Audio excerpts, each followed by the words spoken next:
Hello and welcome to this video cast for subscribers to davidicke.com.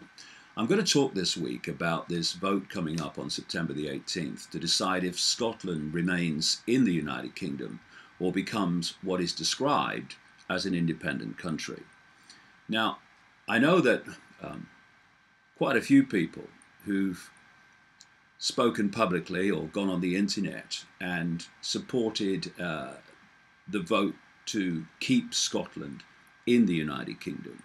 I've been subject to quite enormous abuse from elements of those who are determined to see Scotland withdraw from the Union. Well, a couple of things to that. First of all, you're talking to someone who is a world expert on taking abuse. I've been taking it for decades, ongoing. Year after year after year, so that abuse is not a problem for me. But secondly, I actually agree with those that want Scotland to be an independent country. But what I'm saying is, I'd like Scotland to be a truly independent country, and that is not, I suggest, what is being proposed here. I have always been a great advocate and supporter of devolving power to people in their own communities, because it seems to me, and the evidence of history is overwhelming, that the further away from people that decisions are made, the less relevant to those people those decisions are.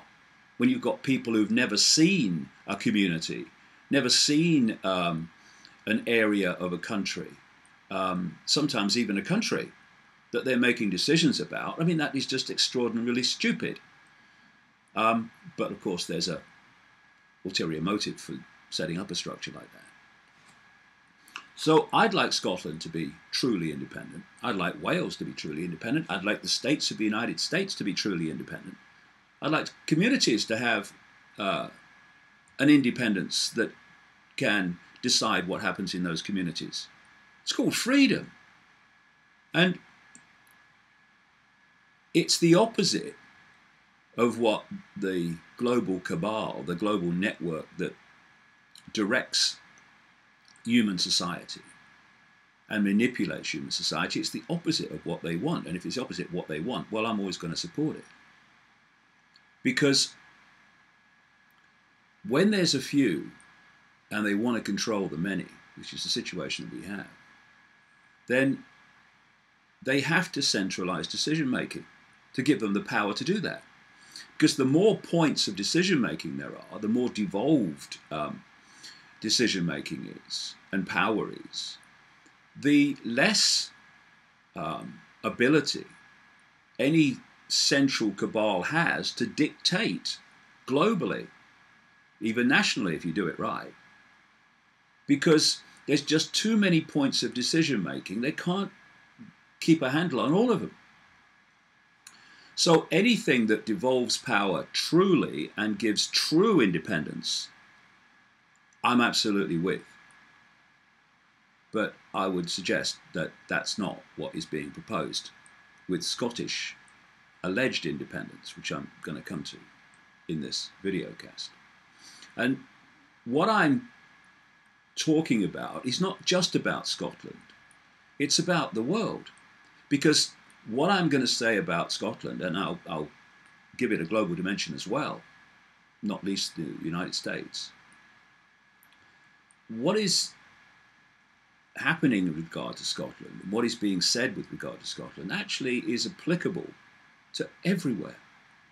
Because, you know, there are no independent nations anymore, much as some people may love to believe in that in the run-up to this vote.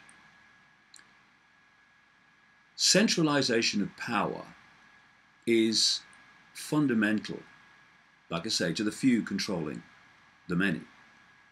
And if you look at the way it's evolved, because as I've explained in detail in the books, this is not some manipulation that started yesterday afternoon or 50 years ago. This has been going on for centuries and centuries and beyond.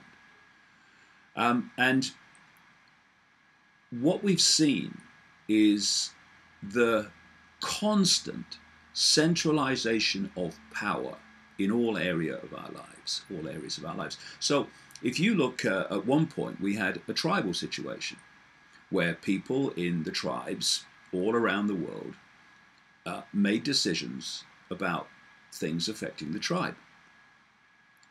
There were vast numbers of points of decision making. We then had this pivotal period when loads and loads of tribes were brought together under what was called nations. And now the few at the center of the nation, or in the positions of power in the nation, were now dictating to all the former tribes in that land area. And what we've seen, of course, through the 20th century and to now, is the next stage of that, which is bringing nations together so that a few at the center of the grouping of nations, I mean, the European Union, the region where I'm sitting now, is a classic example of that. In fact, the forerunner example of that. So bureaucrats are now at the center of this European Union, and they're planned like that all over the world, and they're evolving to that before our eyes. They're now dictating to all the former nations, and therefore all the former tribes, if you like, that we had before. And so this incessant centralization of power has given more and more power to the tiny few as we've moved on into what actually was given a name in the end: globalization. What is globalization? It's the centralization of power in all areas of our lives. And the plan is to go to the next stage. We're already seeing people talking about it. Go to the next stage where you have a world government dictating to the planet via these various unions and via, I was going to say national governments, but the idea is not to have national government in the end, but to have just regional government, to remove the any unity of response and challenge to the edifice of power above.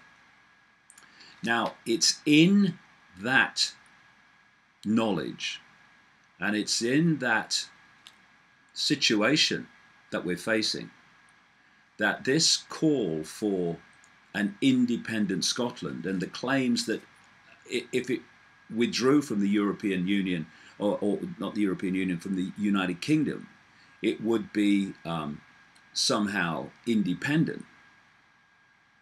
Well, that, frankly, is fantasy. I'm not saying don't do it, but let's do it in the knowledge that an independent Scotland, in complete control of its own affairs, is a fantasy. And it's a fantasy because of the structure of control that's been put in place over decades and decades and decades. And today I'm going to go into detail about that, and also give it the global perspective. It's not just, like I say, about Scotland.